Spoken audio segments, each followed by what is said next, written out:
Il-gwerra bejn Russja u l-Ukrajna qed tħalli l-effetti tagħha fis-settur tal-enerġija.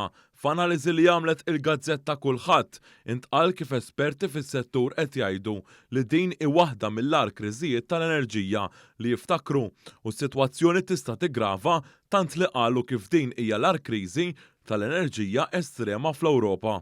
Dawn l-esperti qed isostnu kif l-Ewropa qed taffaċċja l-possibilità li ma jkollix biżżejjed gass meta l-aktar li jkollha bżonn jiġifieri fil-perjodu kiesaħ tax-xitwa. Fl-aħħar jiem il-Kummissjoni Ewropea għamlet ftehim mal-Azerbajġan li hu maħsub li jkabbar l-importazzjoni tal-gass naturali minn dan il-pajjiż għal minn tal-inqas 20 metru kubu fis-sena fuq perjodu ta' 15-il sena.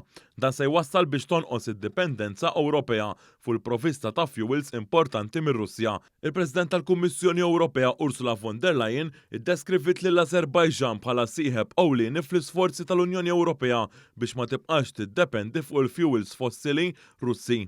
Apparti minn hekk il-Kummissjoni Ewropea ħabbret pjan ta' emerġenza bilan li tnaqqas l-użu tal-gass bi 15% fid-9 xhur li ġejjin.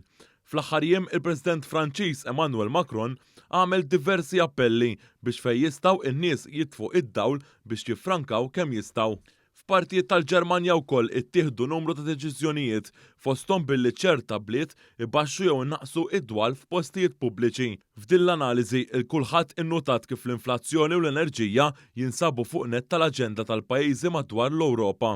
Riċentament f'intervista li kellu, il-Prim Ministru Robert Abela sostna kif dawn il-momenti ta' sfidi internazzjonali il-Gvern irid isostni lill-pensjonanti, lill-familji u lin-negozji. Meta ġie dak il-mument tal-bżonn, aħna stajna nibqgħu ngħinu lin-nies u lin-negozji. U hekk ukoll bħalissa li qegħdin f'dan il-mument ta' pressjonijiet internazzjonali ġodda, hekk ukoll nistgħu nibqgħu ngħinu lin-nies bil-mod b'saħħtu li qed nagħmlu bħalissa, propju għaliex għandek tkabbir ekonomiku illi huwa wieħed b'saħħtu.